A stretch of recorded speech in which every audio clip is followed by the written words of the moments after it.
Just let me in though.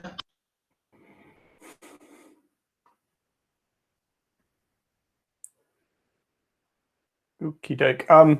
We'll start from here because there's most of you here. He says there's more joining. Yeah, you'll find that the national training team are sat in on the chat. So if you've got any questions and stuff and you just want to ask them as you go along, Dan and Alex, and I think Ben's here as well, will be able to just probably answer things, which should hopefully free me up just to talk. Obviously, make sure your mics are muted, but I think everyone's already. We've all kind of got used to that setup. What I wanted to do first is just to thank you guys for doing the assessments, bearing with the stumbling blocks that we had in terms of accessing them and marks and stuff. Like, this is a new experience for all of us. We're all learning through the platform a little bit how it works and stuff. So hopefully things will smooth out a bit.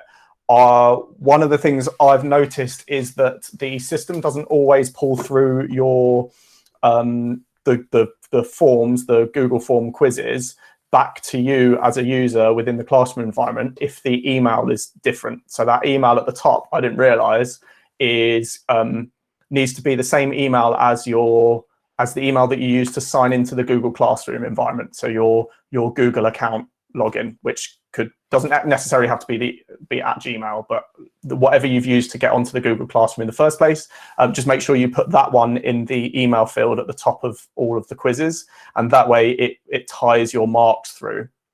If you've submitted I've marked all. We've marked all three. Thanks to Alex for helping me out with the phonetics. If you think you submitted the form and for whatever reason it's not showing up in the Google Classroom, you've got a 0 mark or no mark at all, then just drop me a note and we'll try and tie them together. Just bear with me because it's quite a manual process, so it takes a little bit of time. But we can fix that. In terms of viewing your mark, you can view your mark in the classroom environment. To see what the answers are and to read any feedback, you need to click the link on the email that you would have been sent when I released all your scores. So when your scores were released, you should have got an email that shows you like what your answers were. And in fact, I don't think I can pull this up, but it will go through and it will look a bit like the initial quiz, but it has all the answers in, what you put, and feedback as well. So I've written feedback. If you've got something wrong, I've written in what you got wrong specifically, so it's not just a blind mark. So yeah, I can't give you a direct link. That link is sat in your email inbox, and it's sat in the email inbox of the email address you put at the top of that form. So it might be your ARM email, it might not. So Joe, if you're still having problems, I might be able to look into which one you had. So you will have got 2 emails on for each assignment. You would have had one from the Google Classroom environment that if you click through, you just have a mark and it's in Google Classroom, and you should have had another one from Google as well. I don't know why it does too, and it has an email that, in fact, I'll look. So I've actually signed up as me as a student as well. So you should have had one that says score released, and it's the score released one. If you look within there, there's a button underneath your score that says view, and if you click that, you'll see your form and all the answers and stuff. So it's the score released one that you want to look at, not the one that says marked. If you're having trouble finding that, then just we'll talk about this offline off this presentation. There's a few people that struggled uploading stuff for the phonetics. So again, just if you're worried about that, come back to me and we can do these things manually. If there's stuff I haven't quite tied up yet, because there are 160 people on the Google Classroom environment. So if it takes me 1 minute to do something for one person, then I'm there for pushing 3 hours. So it's quite a long process. It has been a long process, and we're trying to do things to speed things up a little bit. Because of that, this week's final confirmatory assessments, I've just brought the hand-in time a little bit earlier to midday on Tuesday, and that just gives us a day and a half to turn those marks around and to look at them all before we go to the next session. So that's why there's a little bit of, I've just brought it forward a little bit. But if you're having problems or you don't think you're going to be able to do it in time, then let me know. There's quite a hard cut-off. So if you're, once I start marking, I pull them all offline, because otherwise, every time I hit save, it bumps me out because someone else has submitted something. So, those assessments are there for me to make sure that I've taught everything properly, and for you guys just to make sure you've understood everything. So if there's questions that come out the end of it, then I will, we're here to help. We're here to answer them as much as possible. I'm going to hopefully try and set something up over the weekend with some other instructors to have something like this for everyone to ask more questions and stuff. So that question that came in from Rosalind, if you've submitted with a different email to your Google email, how do you review your scores? Go to that different email address and you will find that there is an email that says scores released, and you'll be able to click that and it should push you straight in. Right. So so just a few things that have come up from last week's assessments and stuff that have had a lot of just common faults. In the phonetics, generally they're really good, and it was actually really fun listening to people say them. Just remember that the phonetic for I is India, so there were a few people who got a bit confused and went for an old one, so it's India. That was really it on phonetics. In terms of date time groups, we'll just look at the questions here. So the common mistakes that we had, and if you can kind of see my cursor, is that you missed the space between the date time group, the time zone and the month, which is the one just here and there, and then the one before the year. So that was a common mistake that came up. Another common mistake is doing the year as 4 numbers. It's just the last 2 digits. So 2010 is going to end up with just the 1 and just the 0. And then another common mistake that I saw up a few times was people not getting the right time zone. So remember to look at what month it is, which will then point you as to whether you are in Zulu time, so GMT, or whether you're in Alpha time, so British Summer Time. So check the month and just look against it, okay? So there's the only 2 spaces places you need spaces, before the month and before the year. No other spaces anywhere else. And the other thing we need to make sure is that we write our time zone and our months all in capital letters. So those are the common ones. There are a couple of other things that people slipped up on, but really nothing major, and I'm not super worried about it. So if you didn't get full marks or you had a few marks docked, it's not the end of the world. Just take those points on, and make sure that you write it with a space. I only put the underscore in because I don't know if you can tell on here, the space between the B of Feb and the 1 looks much bigger than the space of the Zulu and the F. They should be the same. They are both a space. Okay, so just make sure that you crack with that.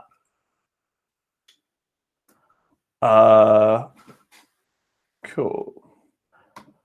Moving on to communication security. Does it open? Yep.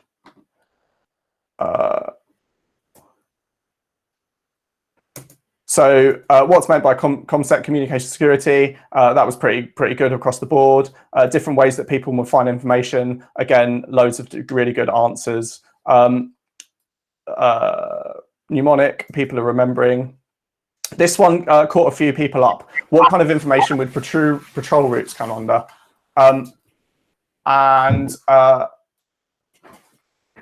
So this is going to be your locations, and it's your locations because it's about routes, not the type of patrol. So the routes is going to be a location, and that just caught a few people out. And so, you know, it's a sneaky one. It just probably, it's one of those, make sure you read the questions really clearly. When you go and do the final online assessment on Moodle, Alex is sneaky, so make sure you read the question and answer the question and not what you think the question is, because otherwise you might get tripped up on these things. So what we're going to do is we're going to move on and look at security classifications. So I'm going to teach this the same way that we did last week. So I will look at I'll try and teach the content of it, and we'll move at a fair speed on it. But this is being recorded, so you can go back and have a look if anything's going too quickly for you. But I'll also talk about how you might teach this to your cadets and the best practices, the best ways to teach it to your cadets, and how I would do it personally. So, you know, revision, you're going to revise it as you would with any other thing. So you're going to be talking back. And the best thing within the revision here, and it's left open for you, is to really continue to talk about security, because we're carrying on with ComSec.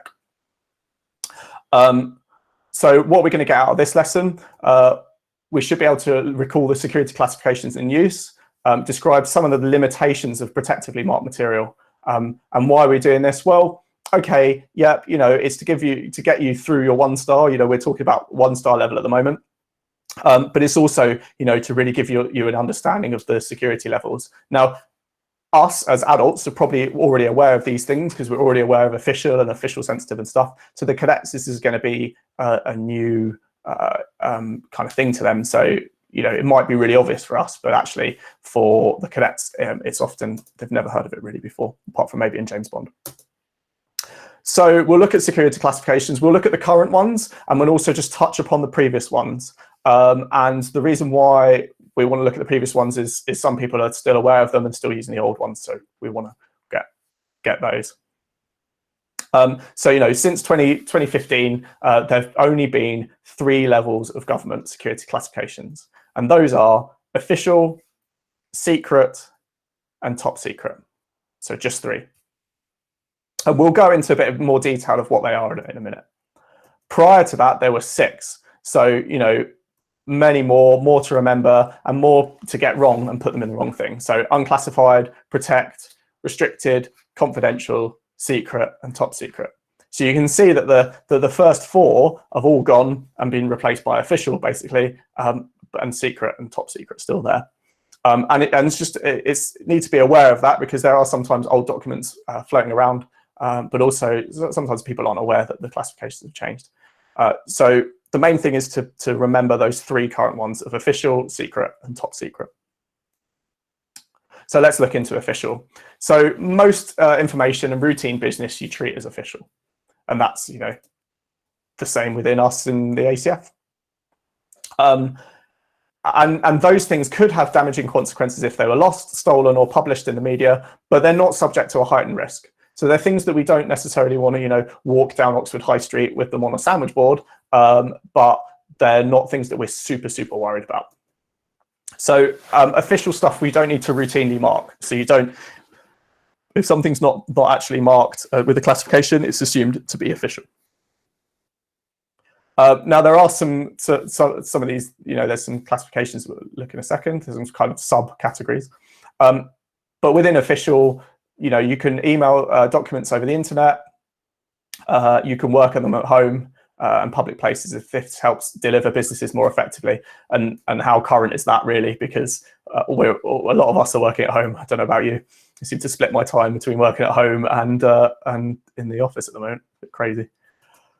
But, you know, good practice should be used to limit accidental compromise or damage. So we're still being careful with this. It's just, you know, we're not super worried about it.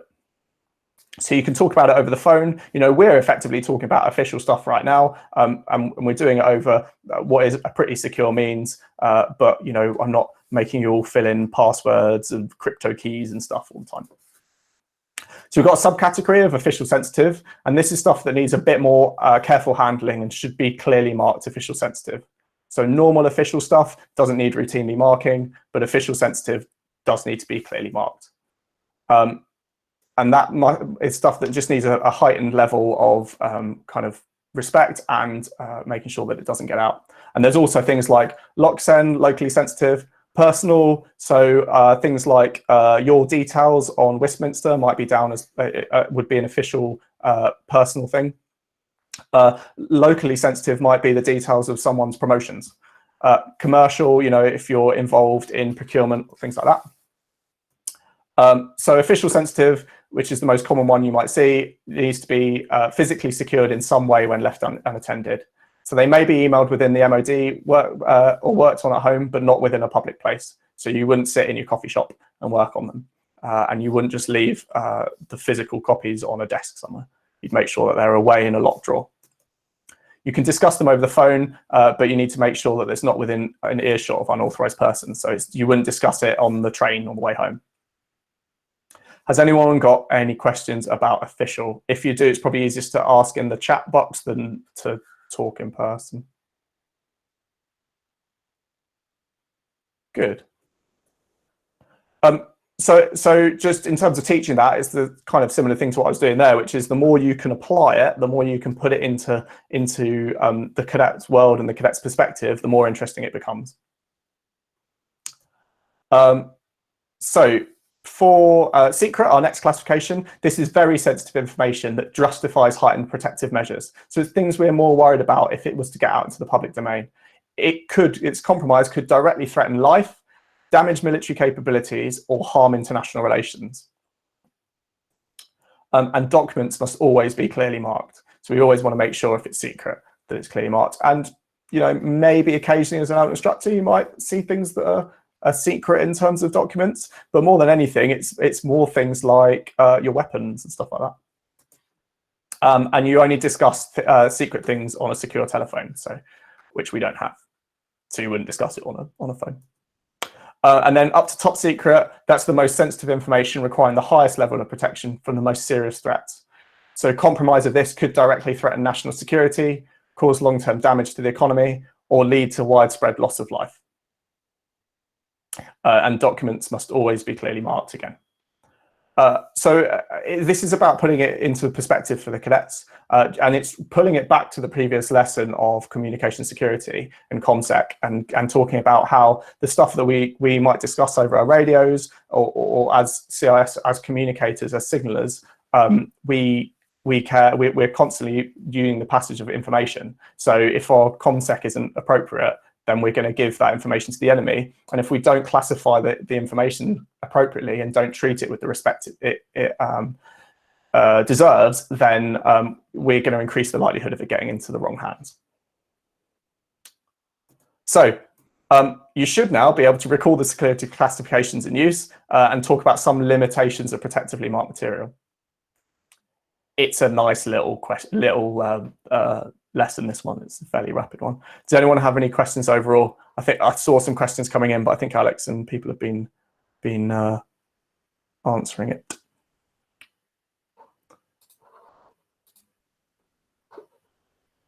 Cool, good. So there'll be an assessment on this. Hopefully I've got the assessment right and it should auto mark you this time, which will be nice. And it will get released at the end of this lesson, so it'll all come out. Yep, so Nick, the classifications, did I just close the, I didn't.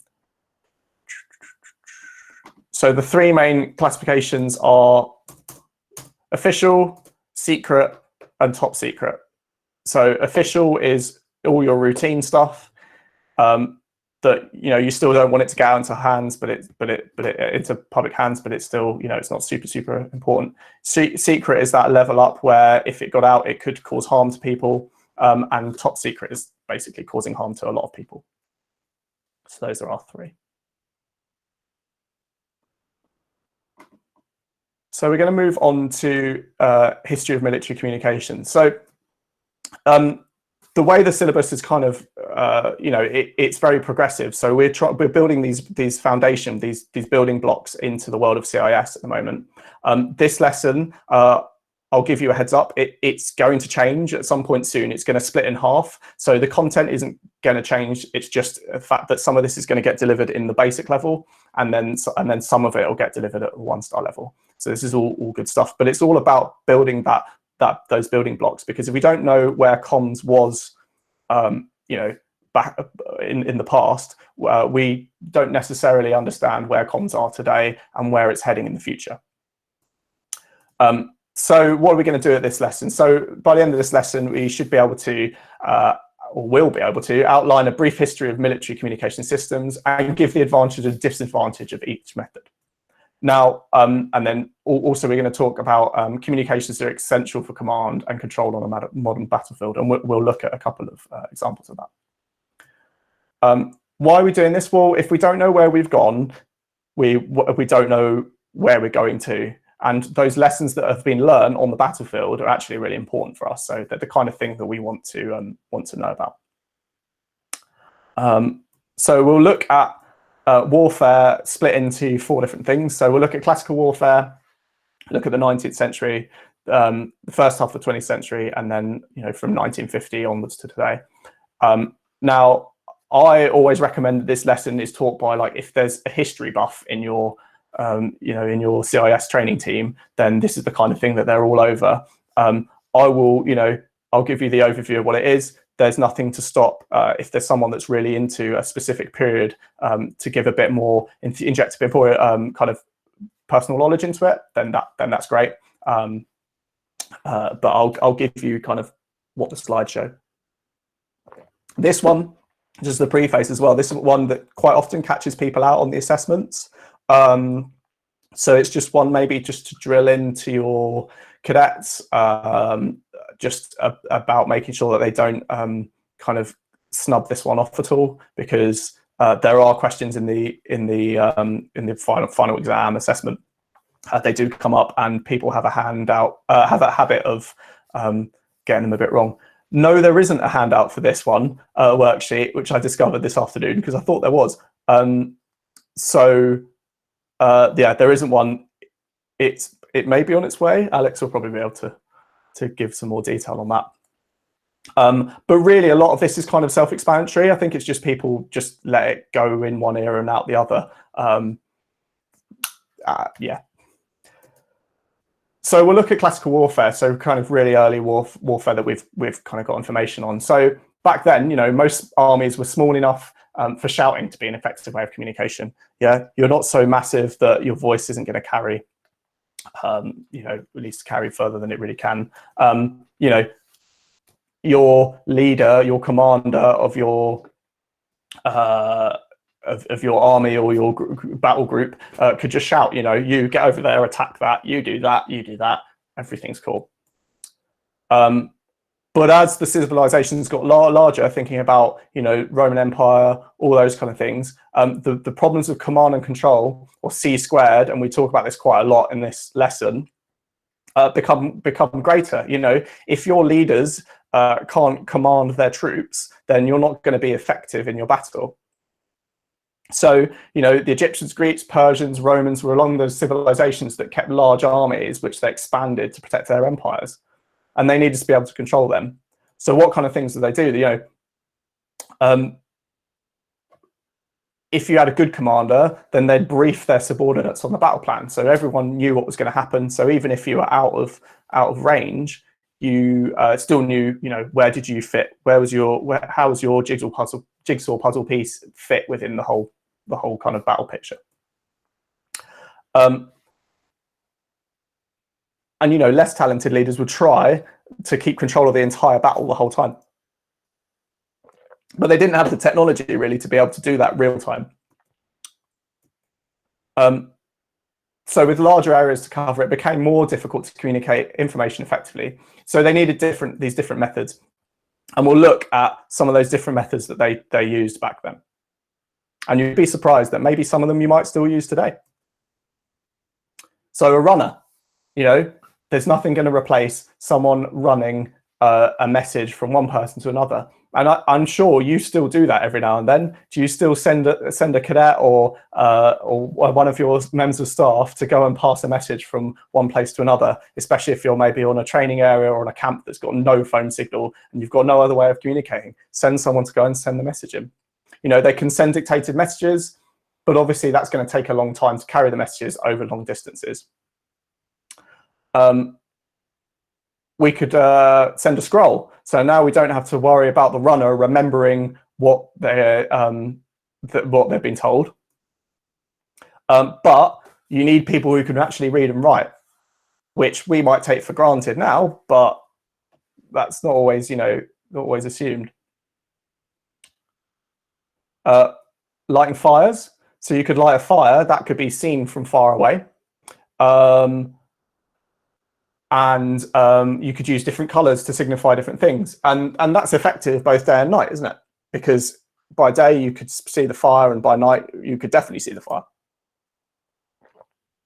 But it's not very effective when it rains, because how do you light the fire? So smoke signals, they can be seen from a greater distance, and you could start sending patterns as well, because you could lay something on top of the smoke you could make almost like Morse code today, maybe. But it's only effective if there's low winds or still winds. If the weather's wrong, then you can't use it.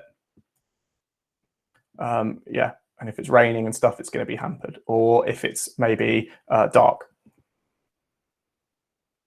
So you could use the sun. So we could focus a beam of the sun, and that's more secure than fire, because fire could be seen 360 degrees. Whereas if I was focusing something on a bit of reflective material, then I could focus it to a specific area and only point it towards my my troops and not the enemy. That's easily seen from a long distance, but it does rely on the weather and the right time of day, because if the angle of the sun's wrong, then I can't bounce it, because I can't bounce around a corner.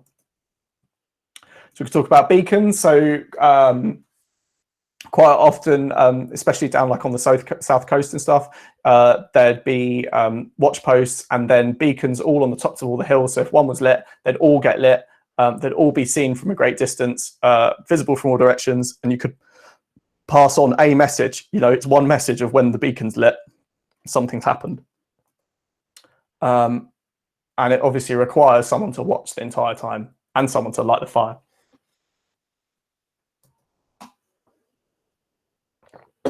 We could use drums. Drums don't require any line of sight, and they're useful on small battlefields. We could use them if you're within earshot.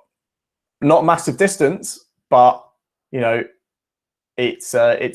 would cut across the noise of the battle.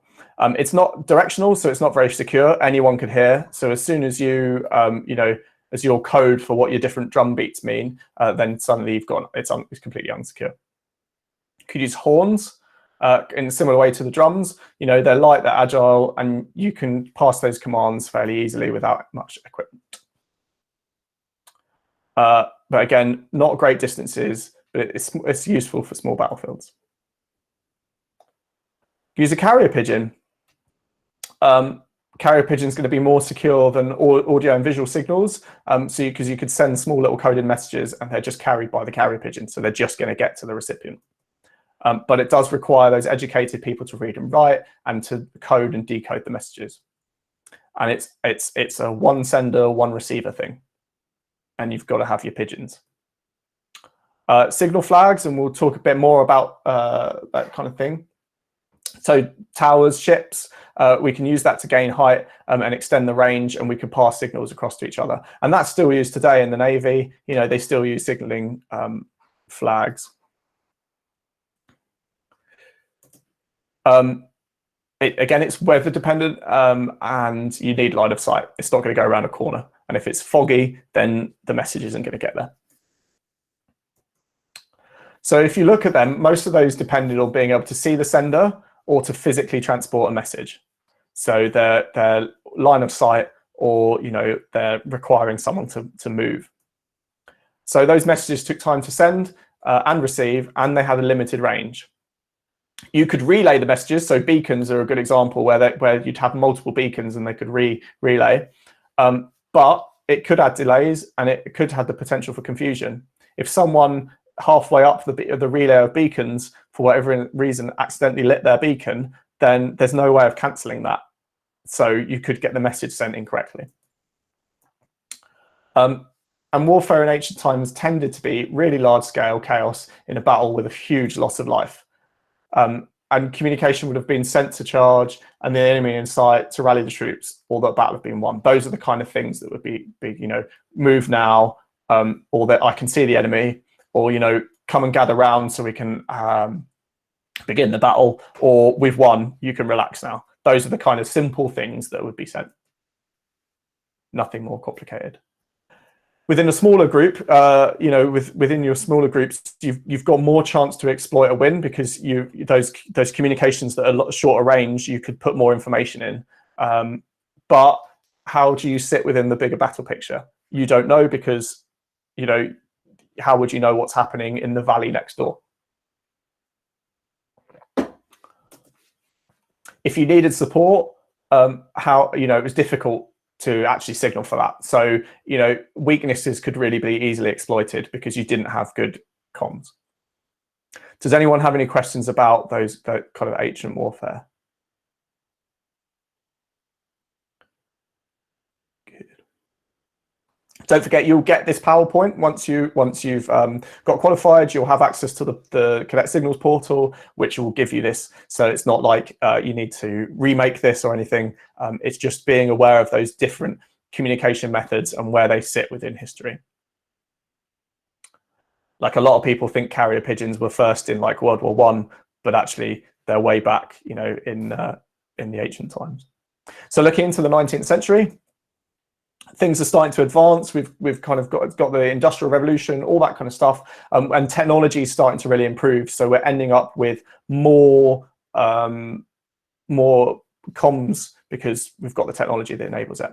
So there's a thing called a visual telegraph. It was used quite extensively in France, actually, was one of the places it was used, which is basically looks like a big tower, and it had these levers, these kind of wings that came out, and they could go in different angles, and depending on the angles, they meant different things. So it's more secure than pigeons because it was coded, and only each end knew the code. So the people in the middle had no real idea what it was. And you could send a variety of letters. You could send them to multiple people and stuff.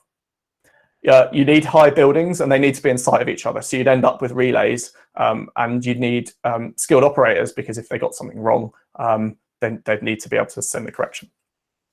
Then we get to the electrical telegraph, and this is where the signals are going through cables, so they're more secure, because to be able to get into that, you've got to physically go to the cable and be able to tie off of it or tee into it. And you can use codes with electrical diodes, electrodes, all sort of kind of things to send more detailed messages. And that kind of led on to Morse, and Morse, and we'll talk about Morse in a little bit, but that's a good way of accurately transmitting messages over long distances. And it's still used today. You know, it's still used quite a lot in radio conditions where you've got really, really bad signal, because it's much easier to hear the tone of Morse than it is to understand speech. We've got the heliograph, so that's using your sun reflections with Morse code, and you can code it. So that's about using a heliograph, using sun reflections. Okay, but again, you need sunlight, you need daylight. Doesn't work in bad weather, doesn't work when it's night.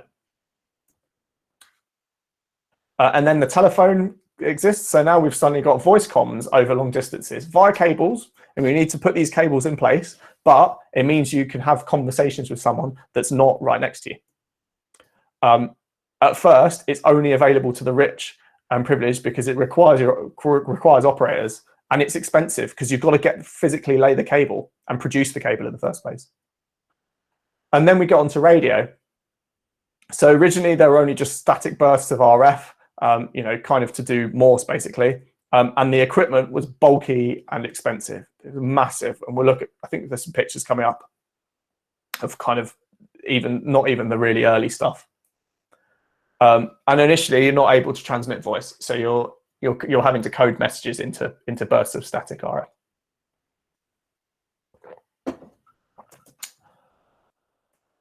We've got the signal lamp, again, still used today, especially in the Navy, to comms between ships.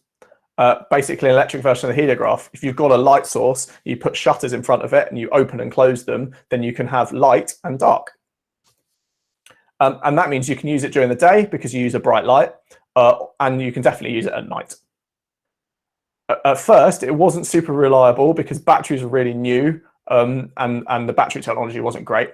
But it's still used today. It's still used on battleships, and I will try and put a link up to a video clip actually showing an example of this in the modern day Navy, where they didn't have comms with another ship, and they went back to using signal lamps and flags, and that's how they sent messages, and it works, which is amazing. So has anyone got any questions?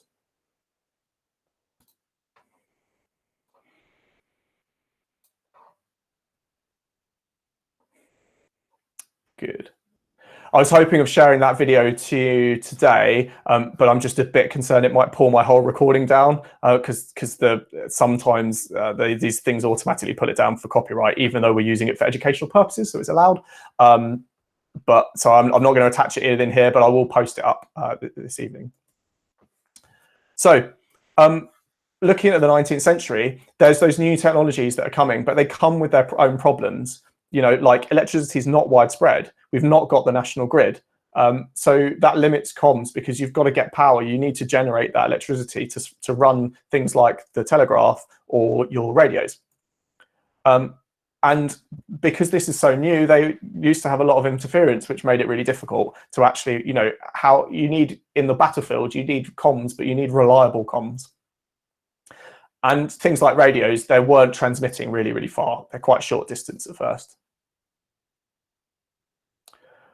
So you're still going to have problems with command and control.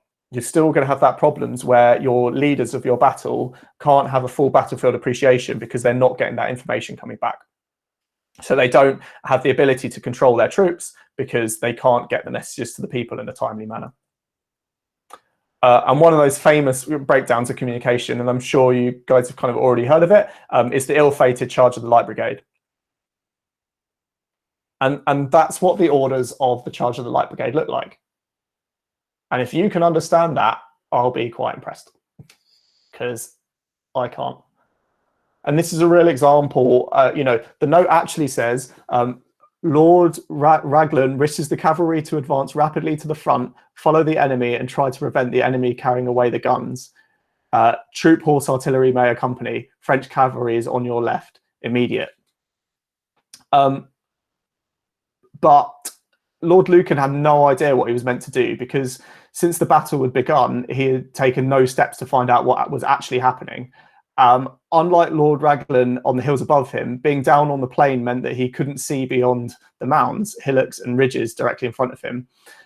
They cut off his view of the ground behind, which had fallen into the hands of the enemy, and he could not see the readouts referred to in the letter of the guns that were being carried away.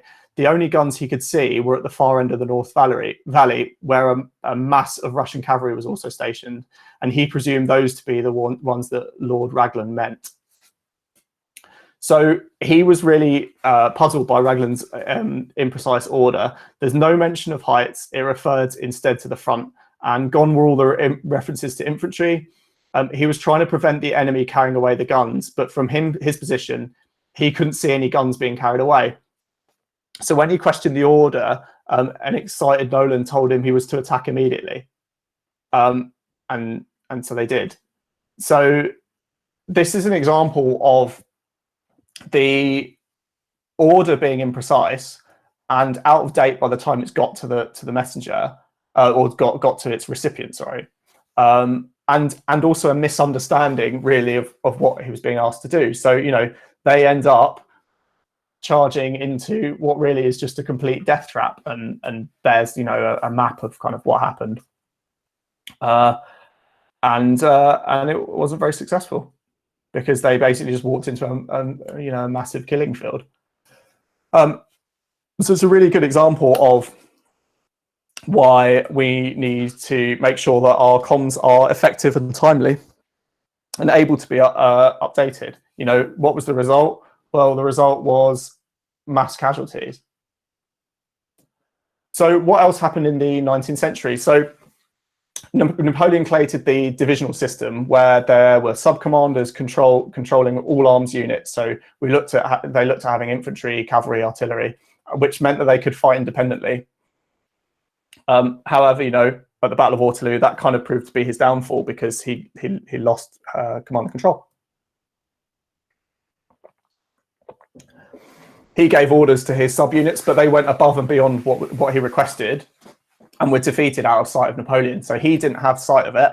He didn't have the command and control, and they went too far. And he lost that battle because he didn't have comms between his subunits and his headquarters. So he didn't have that comms that meant he could update his battle plan. So in 1884, the Telegraph Battalion Royal Engineers was formed and took part in the Nile campaign. And they played a prominent role in the Fourth Anglo-Ashanti War of 1895 to 1896. And don't worry, there's no expectation of there wouldn't be a question of, what year was the war or anything like that. So don't you worry about this. This is all just part of putting the comms picture into perspective. Does anyone have any questions? It's quite a meaty one, that bit. Good. So we've started to get this technology, and it's not quite matured yet, but it's starting to improve our command and control on the battlefield, but there's still being lots of mistakes being had. But as technology improves, hopefully our command and control will improve. So looking at the 1900s to 1950, we've obviously got the First World War, and communications were an enormous problem during this conflict. The radios were too large, they were too bulky to be anything but a rear link. So they could never be on the front line because they're too big to move around, but they're going to be stationed way back from the front line. And all your radio traffic was sent in clear. And as we talked about last week, every time you transmit on a radio, anyone can listen to it, and that listening is passive, so we have no awareness. When we press the Pressel and transmit on our radio, the RF, the energy comes out of the antenna, and it's out in the air, and anyone with a receiver can listen. And yes, you can use code books and stuff, but the Russian army lost the Battle of Tannenberg in 1914 because two of the generals lost their code books. So looking at the previous lesson about classifications, we need to know what's important. So a code book's going to be highly classified because it's going to cause problems if it's lost. Commanders were given telephones strapped to soldiers' back to maintain comms. But often artillery broke the telephone cables. And when the soldier was shot, there's no one there to take the phone from them. So you've got two problems there, is that really the phone is attached to a man, and if the man gets injured, then you no longer have the phone. But also with all the artillery dropping, it's going to break all the cables, and you need those cables to be able to have the comms. It's not wireless. So command and control was easily lost, and commanders had no idea what was happening. So your comms wasn't reliable. And when breakthroughs were made, they couldn't be exploited in time because they couldn't get the information back to HQ to be able to coordinate support. The Russians started looking at radio equipment. So there's an example of an early radio set.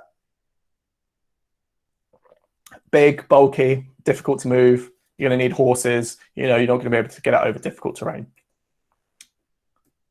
So following the technological advances in World War II, comms improved for the general public. We had BBC World Service, and that started transmitting in 1932. And it still transmits today. And I may have accidentally turned it off to America once for a few minutes, but we don't talk about that. And regular TV broadcasts began in 1936. Or just to clarify, it's BBC World Service TV, but I broke, not radio. Regular TV broadcasts began in 1936. And so we're starting to look at being able to transmit stuff wirelessly through big distances with clear voice, but also, you know, in the world of television, we're actually transmitting quite a lot of data in the form of moving images. So looking at the Second World War, every American military vehicle had a radio, which made command and control easier and allowed information to be passed in real time. So not only armored, but small infantry units had radio, learning from the Germans. So, you know, this is the massive improvement of command and control, having more people being able to communicate long distances rapidly and effectively. So, you know, all of these vehicles were equipped with radios. They also had the walkie-talkie, which, you know, that's where the term walkie-talkie comes from, because the early handheld radios, you could obviously walk and talk. During World War II, command and control was still not always maintained. So looking at the Battle of Arnhem, the Royal Signals took the wrong crystals with them for the radios. So back then, the frequency of the radio was set by a thing called a crystal. So you were fixed. You couldn't change channel. You were fixed on one frequency. So if you got the wrong crystals, you're on the wrong frequency, and therefore no one else is going to be able to hear you. And you've got no way necessarily of telling someone else that you've got the wrong crystals. You know, and the army were heavily defeated and had to withdraw because they lost their command and control. So we're now starting to get more and more close to modern warfare, which kind of, you know, is applying to the kind of things that we're going to do today. So looking from 1950s to today, there's been even more technology. So 1962, you've got the first commercial satellite, Telstar. Before that, there were definitely military satellites that went up. And, you know, we still rely on a lot of satellite communication today. I spend a lot of my time working on satellite comms. So 2 days ago, I was on the roof of a building fixing a satellite dish. It's really good because you can get around the curvature of the Earth and you can get really reliable comms, because as long as you can see the right bit of sky, you can get communications. 1964, we start looking at optical fibers, and the difference between fiber optics and copper means that we can get more data down, and it can go further. So on a copper cable, eventually there's not going to be enough energy to push the signal down the cable. With fiber, it's much easier to send light down. And then we've got the beginnings of computer networks. So lots of computers all on, or multiple computers on the same network, being able to talk to each other, getting rapid information between each other. We get mobile phones in 1973. You know, they're big and bulky, but we're starting to now do secure voice comms, or more secure voice comms, not relying on the operator knowing things like setting the right frequency and things like that. Digital mobile phones is obviously going to improve that even more. And then we get the creation of the internet. So now we're getting computer networks connected to more computer networks, so we can talk to people all around the world through the World Wide Web in 1990. And then we start getting to the handheld sat phones. So now, even if you're somewhere in the world where there's no mobile cell masts nearby, you can still talk to people over satellite links. Still get used quite a lot today, and are really expensive still.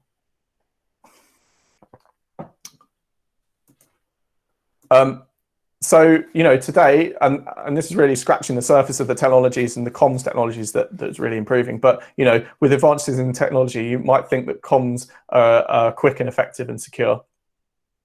But, you know, would those celebrities whose phones and emails have been hacked agree with you? You know, there was only recently there's been some more data breaches. There's been stuff to do with people going on other people's Zoom calls, all that kind of stuff. You know, I'd hope that this is a fairly secure means of communications, but it's not infallible. It's not unhackable. So we still care about making sure that we follow ComSec, because it's still necessary, even with mobile phones and the internet. Pretty much anything really can be tapped into. There's lots of people listening, even our own, you know, governments and stuff, organizations, making sure that people are doing things appropriately.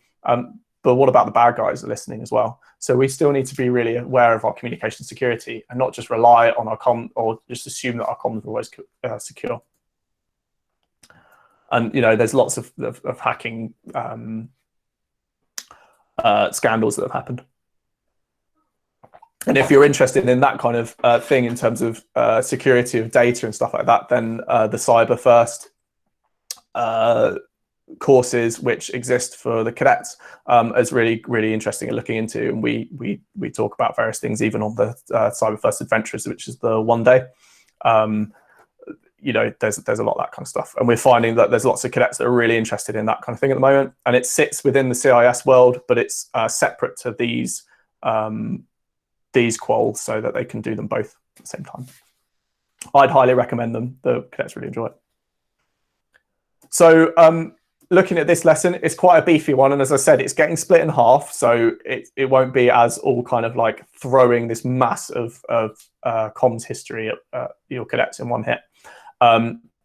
You should now be able to outline a brief history of the military comm systems, and it should be brief, and be able to give the advantages and disadvantages of each method. So think about things like the weather, distances, security, all that kind of stuff. Is it going to affect those different methods of communication?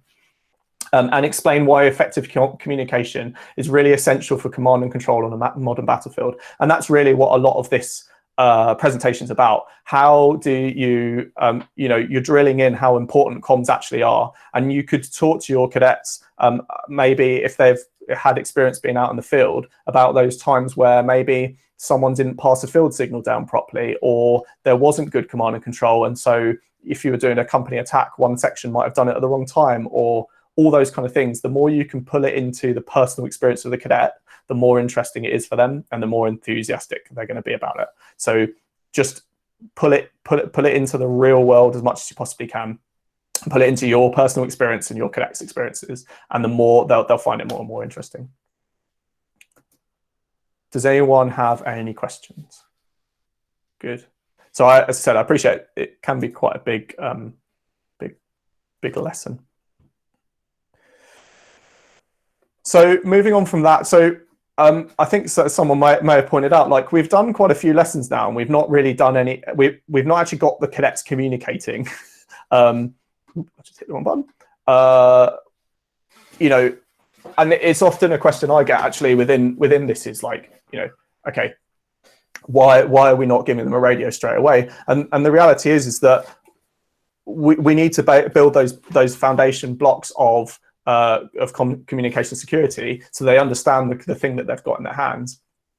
And so this lesson, this is coming up now with Morse and Semaphore, is your first chance to start getting your cadets actually communicating to each other, and then learning the limitations of things, but also things that we're going to touch upon later, like accuracy. Making sure that when we transmit or when we send messages to each other, that are accurate.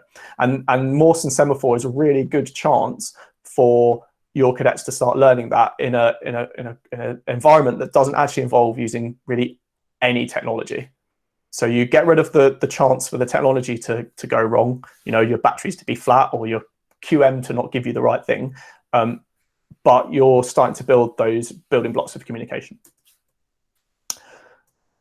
So for revision, you might want to ask them about, like, when was Morse first used, or when was Semaphore first used? And this one's going to be quite interesting to teach here, because there's an element of practical in this. So there's something that you might want to go out and do, and we'll cover in the practical sessions when we go back to face-to-face training.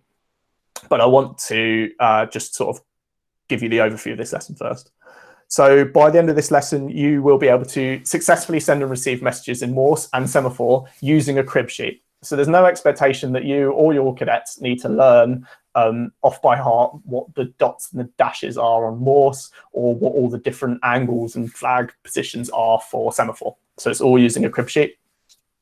So it's really accessible. Why do we do this? Because it's part of the practical elements of One Star. But also, it's so that we can learn that we can communicate to each other without using much technology at all, and we can still send messages around, quickly and effectively. So we'll look at Morse and we'll look at Semaphore, and then there's an exercise, pass it on, which I'll talk about now, and just to give you a perspective on it. So Morse code. So you get this Morse crib sheet, and I think I uploaded it onto the classroom environment. So the dash should be as long as 3 dots. The space between each parts of the same letter is equal to 1 dot. The space between 2 letters is in the same word is equal to 3 dots, and the space between 2 words is equal to 7 dots. And a mistake is indicated by sending 8 dots. And that sounds quite complicated, and in a way it kind of is. So the whole point of Morse, or the beauty of Morse, is when all the rhythm is correct. And if you hear like a proper Morse operator, then it's almost done to a rhythm, as opposed to you listening to individual dots and dashes. But you obviously need to have the rhythm so that the space between the letters is clear and the space between the words are clear. So, you know, there's the Morse code handout. Everyone probably knows that, you know, S is 3 dots, so dot, dot, dot. And the O, you know, is 3 dashes, so da, da, da. And we don't really care about speed here. We care more about trying to get that message across. And you can do Morse in so many different ways. You could get your cadets to have a torch and cover up the torch with their hand. You could maybe have a Morse key. That you could do it in loads of different ways. So you could even just get the cadets to get their phones out, turn their phone torches, or the light on their phone on, and open and close it with their hand. There's apps you can get as well that do it. So there's all those kind of things that you could use to achieve it at your detachments at your unit locations. So it's invented in 1837, and it's made by turning signal on and off. Right, so you know, do it really, really slow at first, and leave really long gaps between each, long gaps between each letter, and really long gaps between each words. And we measure Morse in words per minute. And as I mentioned earlier, on a bad radio link, Morse can be much more effective than voice because it's easier to hear. It's much easier to hear the noise of a tone than it is to understand speech. And we consider it digital because it's either on or off. So yeah, as I said, you could use a radio, you could build some buzzers, you could use a lamp, use a torch. There's all those kind of things that you could do. And it's kind of up to you in your unit location as to what you can get your hands on and how far you want to go. I know there's units that have built their own keys and all sorts of stuff. So looking at semaphore, so that was evolved from the French Revolution in 1792, sorry. And the pictures are how you should look to the receiver, and that's really important to drill home with people. So when you look at the crib sheet, that's what the receiver sees. And you need to make sure your arms are straight and the flags are held at the correct angles. So there's the crib sheet there, and you'll see that the first 10 letters also have numbers. And that means that you need to switch. So if you're going to use numbers, you need to do that sign for numerical and then do all your numbers. And when you've finished with whatever numbers you are, then you do the sign for alpha, which is going to move you back to letters again. And the best way to do this at your detachment, I mean, if you wanted to go like super simple, get them to hold a bit of like laminated A4 in each hand. But you could also go down to like any sports shops and stuff and buy linesman flags, and they're, you know, pretty cheap and are going to do the job. So you don't need to go out and make like amazing semaphore flags, unless you're into sewing and stuff, and then you could totally do it. So between each letter, you return your flags to the front. And unlike Morse, yeah, numbers use the same signals as some of the letters, so don't forget to change. So it's a really quick thing to introduce your cadets to, both Morse and semaphore, and get them to have a bit of a play with it, to send some messages to each other. And then you're going to play a little exercise, right, which is to pass some short messages around a circle using only Morse and semaphore. If you've got the space, then I generally tend to put people in teams and put them at each end of a hall or whatever space you've got, and that way they can't cheat by just whispering the message. And you want to receive and send the messages in different formats, so using Morse and using semaphore. So you split them into teams, give them an area to operate from, and give them the messages that they're going to transmit to each other. You know, and you can make it into a little bit of competition. So that's what you might do. So you might give them in sets of threes. You've given number one's got the message. They send it in Morse to number two, who receives it, and then number two then transmits in semaphore to number three, and number three transmits in Morse to number one. You know, etc., etc., etc. Okay, so it's almost like a glorified game of Chinese whispers. And you might find it's quite interesting how the initial message you send might end up being completely different. And it doesn't need to be like an essay that you're getting transmitted, like a couple of words really is the kind of thing that you're looking at. And that's what you need to go off and do and play with. And I did consider doing this over the Google Classroom, but there's like 100 of us, and that would be a bit impossible. So this is something to look at when we go back to face-to-face training. It's something to look at, but it's good fun for the cadets to do. It's something practical for them to do. They're not sat in front of all the PowerPoint and watching. So you know, it's getting them passing messages on, understanding communication security, understanding that they need to be accurate in there and disciplined in how they transmit those messages. And you'll find that the words accuracy and discipline come up quite a lot. So that was looking at a Morse and semaphore. Okay, and it goes hand in hand really in the previous lesson. Don't worry, there's no assessment where I ask you to film yourself doing Morse or semaphore or anything, because that would be, as fun as that would be, it would take hours to mark. Yep, so I've put the crib sheets already up. So the way I do it is I've printed those off double-sided and laminated them. And so I have them as a resource when I teach this that I can give out to everyone that they can use for the exercise. But it's also, as I give it to them as a handout within the booklet, but for the exercise, because they're normally handling these things, they can grab them. Okay, so looking forward. So I'm aware we're just beyond our hour, so I'll try and make this brief if you need to disappear. What we're planning on doing then is there's the two assessments out now from those lessons, looking at security classifications and history of comms.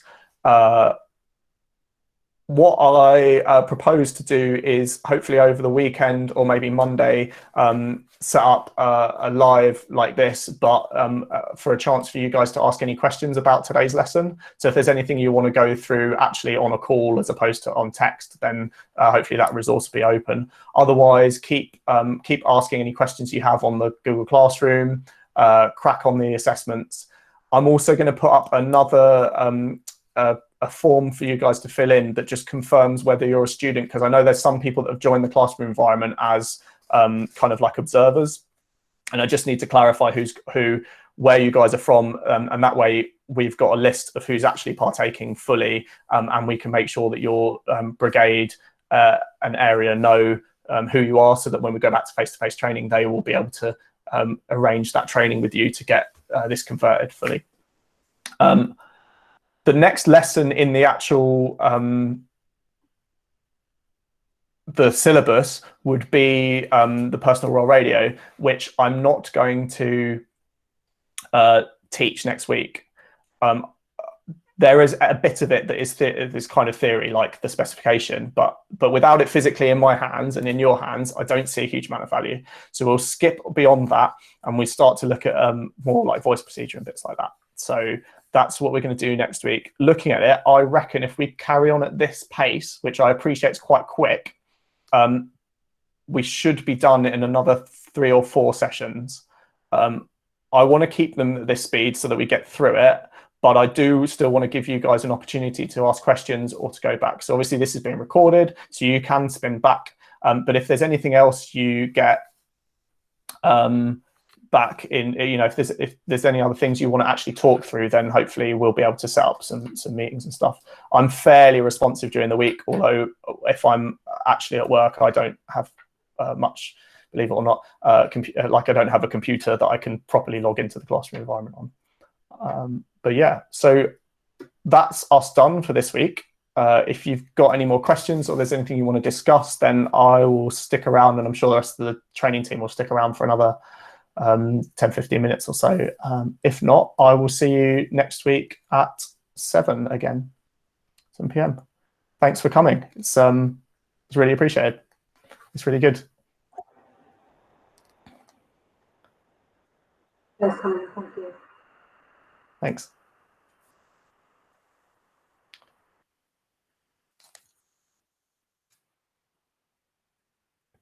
What I love is on my screen, it's just giving me a notification that says several participants have left the meeting.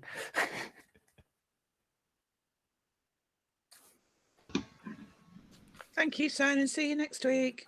Thank you. So the Morse and semaphore sheets, hopefully this doesn't show it properly. Thanks, Simon. Thank you.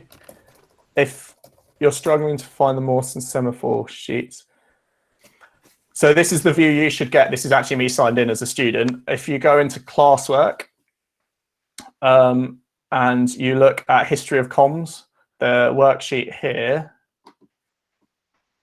and you click into that PDF, it should open you as the worksheets for Morse and semaphore. So there's your crib sheet. So these are the things that I print off. I print these double-sided and laminate them and use them as a training aid. You know, and as Dan just said, you know, it's still applicable today because it's still used. It is still used when all the radios stop working on a ship. It still works.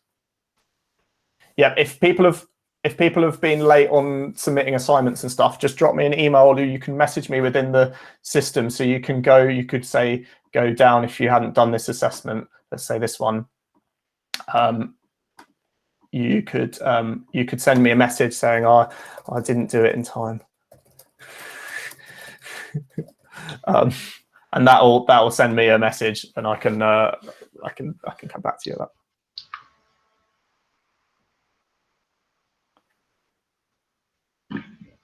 Because you'll find if you click that button now, it'll probably tell you that it's closed. Yep. Whereas there's a risky thing going into my email. Actually, I might just hide you for a second.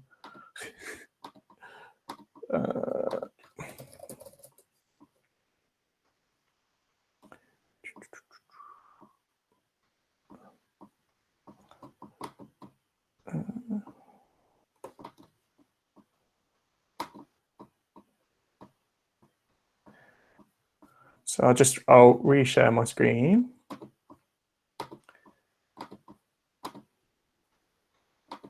So this is what the email looks like, where you can see your feedback. So you'll get an email to whichever email you put at the top of your at the top of the form.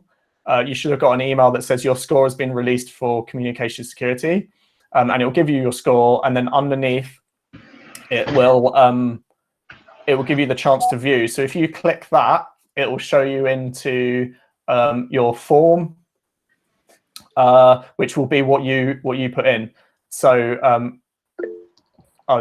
and you can tell these ones were manually marked, which is why I wanted to see how it worked. But you'll see all of your answers here. And then if say this was wrong and why it was wrong, I would have written some feedback there as to why the remark was wrong. Simon, sorry. Yes. The email that I have that you just pointed out doesn't have the view, doesn't have Does that it not? click. No, it doesn't have that. How But interesting. it's text on a white background. I've got the same on mine. Oh, say that again, Alex. Sorry, didn't quite come through. Take the tape off It's the camera. invisible.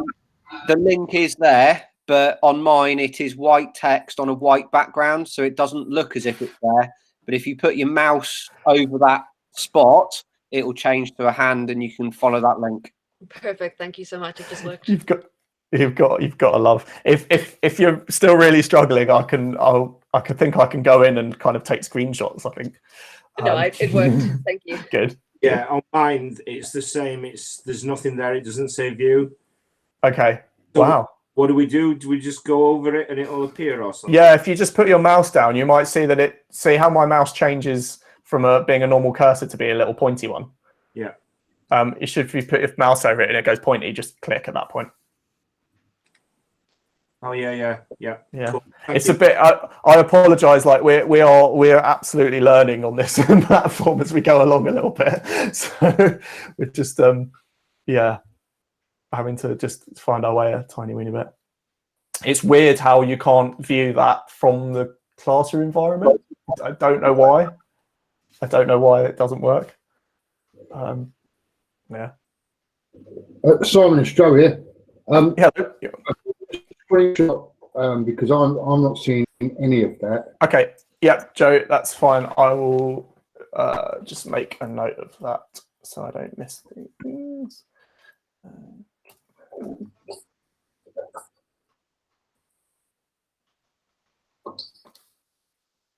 Cool.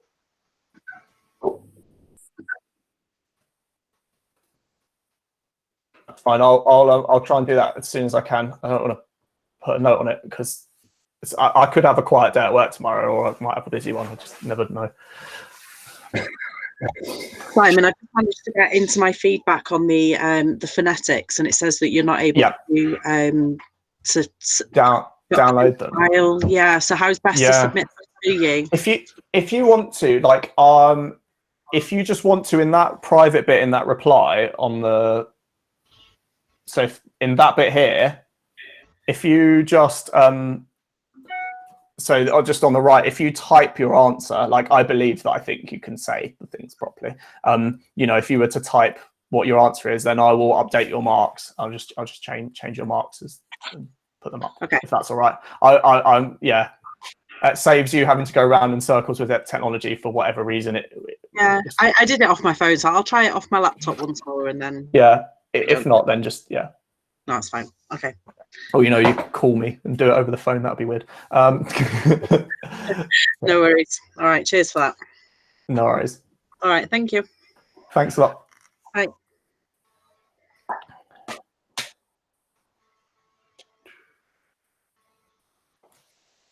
Cool. I'm going to unshare my screen.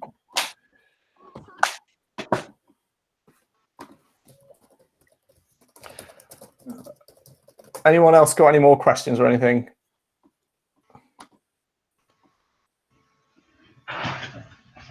No, it's pretty good, Simon. Thank you. Good. Hi, Simon. I still can't see the email with the marks, and I've checked both the Gmail and my Hotmail. Okie doke. Sorry to be rude. Who are you?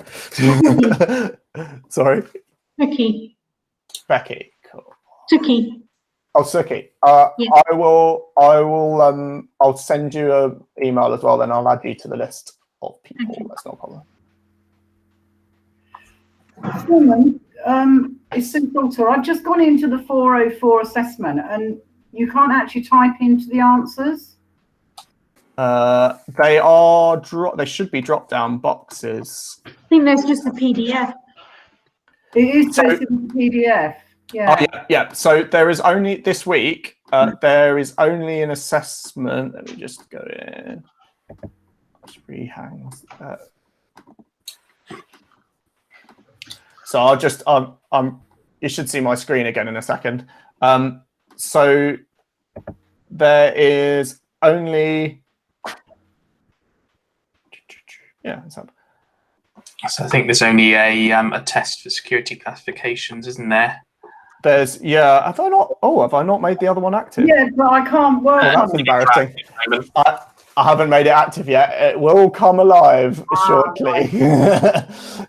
That's embarrassing. Yeah, the history one, for whatever reason, has not. I should have auto assigned. It's not. Just while you're on that screen, obviously, sorry, I know you just went through this with me, but I've lost it now. To find those two sheets, you go into the history of comms. Yeah. No, you want to go into into the history of comms. And the only thing that's in there is the worksheet. Yeah, that is there isn't a That is the only bit of handout material that exists in the history of comms at the moment. There isn't one for the whole history of comms like there is for the others. Oh, sorry, yeah, got it now. I was getting that confused with the assessment. Yeah, so but you need to activate the assessment, and then and I'm literally doing it as I speak, so it will come out very shortly.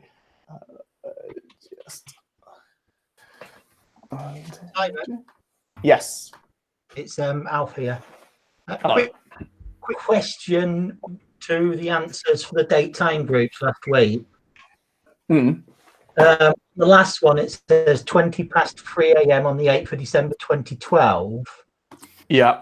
And I've got 0803200Z December 12, but it's been marked down as incorrect. That one, I changed it from 8 to 10 marks. I think the auto marking. Oh, did it catch it? Yeah. Okay. Thing. So it should, I'll put. It should show 10 out of 10 for that question. Yeah. Oh yeah, it does. Yeah. Good. I'll push that out onto the classroom as well. That's changed. I was just looking at it, so it got a big X next to it. That was all. Sorry. All right. Let's look. Where are we?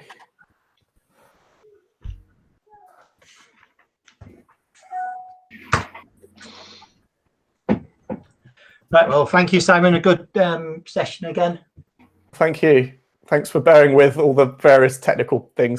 I've been trying to get onto something like this since October last year. Really? Yeah. Well, I'm glad you're on it then. Yeah. Simon, just for the 404, it's asking me for permission because I can't get into it. Doing it again.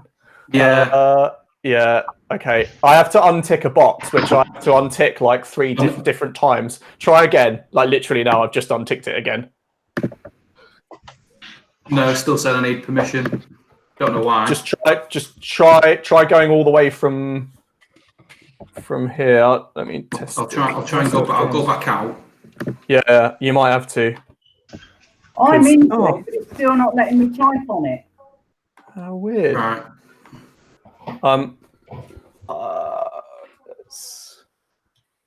Download it again and switch it off. Right. The history of comms is sorted. Yep. No, security classification won't let me. Right, give me a second. I'll look at that one as well. Don't know why either. There's a little tick thing that it's so annoying because I've defaulted it to be off, but it just like there's some I don't know quite where. I think it's whether when I click assign or something, it just turns it on, which means only people with at jpsltech.co.uk emails can access it, which is just weird. Because otherwise it's there we go. That should have fixed it. Simon, any idea how secure this is? So I can. It depends which bit you're talking about. Google Classroom. Last week I had a video of a chap finishing a meal, then walking around his place of work, then going into the supermarket. Yes, I picked up on that as well. And then he was marked as unknown. And now tonight I've just seen unknown come up as a no picture with just unknown. Yeah. And he's or they have just signed off. Unknown is the only way they would have got this link is having been in the Google Classroom environment, and everyone in the Classroom environment has signed in. You have to sign into a Google account to get it. If it's gone unknown, it's because their privacy settings are set to not display their name. So they're bona fide in terms of they're in the class. They've been given the code to get into the Classroom environment. Whether they're, it does authenticate you to get in. It's just they're showing up as unknown because they're set to be effectively private. Is my understanding of it. but it was a he was having How a walk weird. around the supermarket, and then No one around had the noticed car, it. and then And probably listening but just- not watching. yeah, Maybe dialed in. There is a telephone dial-in option, is There there? is, yeah, there is a dial-in option. So whether he's I haven't been given it out, but yeah. The yeah, I mean, this is partly also why we're doing the assessments at the end of all the lessons, because that, you know, just otherwise all we'd have is whoever's joined the classroom. I just assume that they've attended all of the sessions, and so that's actually why the assessments are a remark of whether you're actually interacting with the class or not. And what will come out shortly will be basically like a registration where you need to put your name and stuff. And if people don't respond to that, then I'll just boot them out of class, and you can't rejoin it now. The code's inactive. So cool. Yeah, that helps. Yeah. Security class. So just a quick one on the assessments. Yes. I handed in I submitted the 402, which is the DTG. Yeah. I had an email back of you. Yeah. Saying that it's empty. Right. And then within 5 minutes, I've had an email with the score. So which one's right? Which one's wrong? Okay, so this is where the problem is that they don't always tie properly if the email you've used on the form isn't the same email that you use to sign into your Google Classroom. And I've manually tried to relink all of the ones that I could tell, but if you've got an email address that didn't give me any idea what your name was, I couldn't link them together basically. So they're two separate. Well, they kind of show as two slightly separate systems, and it's the data link between the two of them. Obviously, it needs to know who you are within both of them to match your score up with you. If that makes sense. Okay, so if you. So if I give you my name, can you wipe my army mail email address off? If you just drop, within the glue, so if you can, within this view, if you can go to that assessment, like here, as I'm doing on the screen, and hit view, and then in this private comment thing here, just let me know what your army mail is. Just put your army mail email address in here. I'll link them together for that assessment, and then your score will all come through properly. Yeah, I can fix it. I'll do it quickly. Yeah, I will fix that. It's just a manual. It's a manual process for me to do. Going back to the assessment, Yes.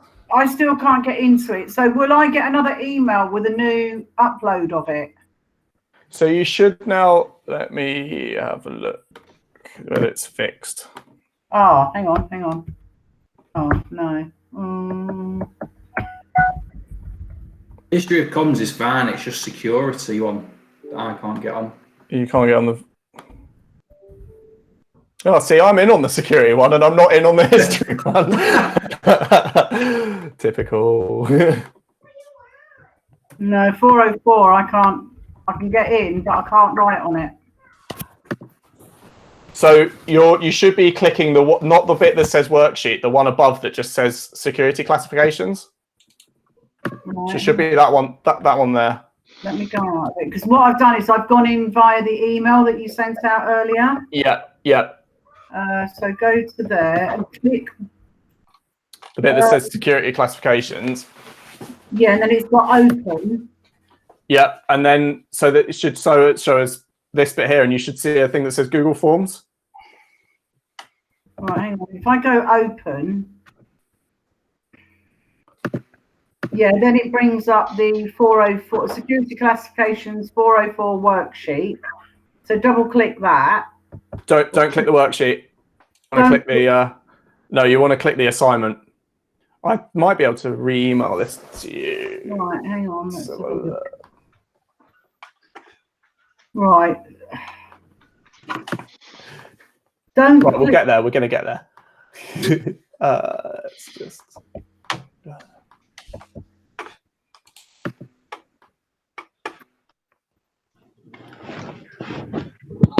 I'm coming. Right, so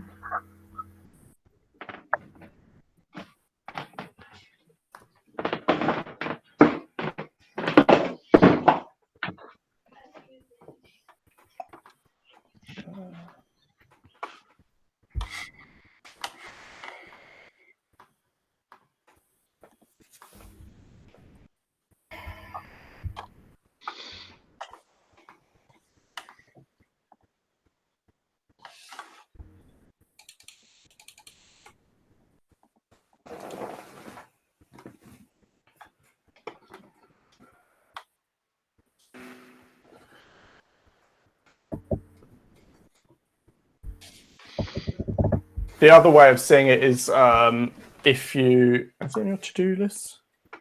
Yeah, so if you click the 3 lines on the top left and click onto to do, you'll see all the assignments that are due, and you can kind of click into them. Right, let me see if I can. Right, so do that. So go into Google Classroom. Yeah.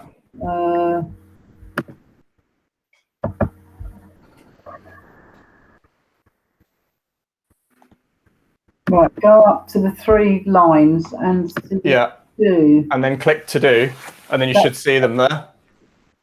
I'll probably say due. Okay. And then if you click that one that says history of comms, and then and then you'll just be able to Right, let's have a look. And then you can click into that. Although for this computer, for whatever reason, it's right, yeah, okay, I'll do it that way then. Oops. Yeah, and that should pull you in. Right, okay, lovely. No worries. Sorry about that. Slightly Okay. technically complicated for some reason. Yeah. I don't know why. So there's 2 in there: the history of comms and the security classifications. Yeah. Right. They're the 2. They are the 2. Great. All right then. Thank you. No worries. Thanks. Bye. Yeah, mine's not letting me in, but we'll leave it for tonight, and hopefully it'll get sorted out. Yeah, Nick, I just had the same problem on my computer. And I just closed the whole web browser and went back in, and it's all good. So it might just you just might need to clear the cache that way. It just you're being too keen.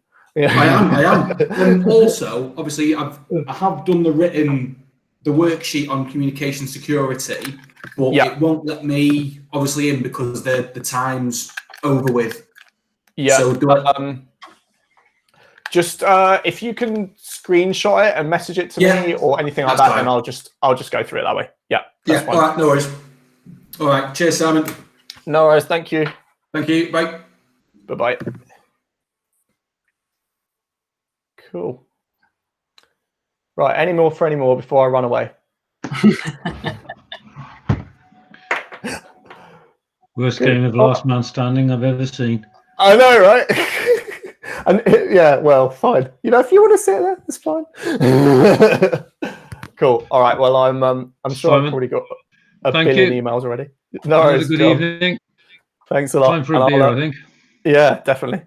Low alcoholic gin and tonic for me. Sod that. Full strength cider. Good night. All right. I'll see you guys all next week. Then. Cheers. See you in a bit. Difficult to catch up in a bit, Simon. And if you go through the marketing, I can. Yeah, we'll have a look. All right, the burden off. Cheers. Bye. Simon. Oh. No, he's gone. No, he's still recording. Yeah, good. Yeah, I thought you turned it off. I'm sure we'll clip it. Hope so. Cool. I'll catch you in a bit. All right. Cheers. Bye.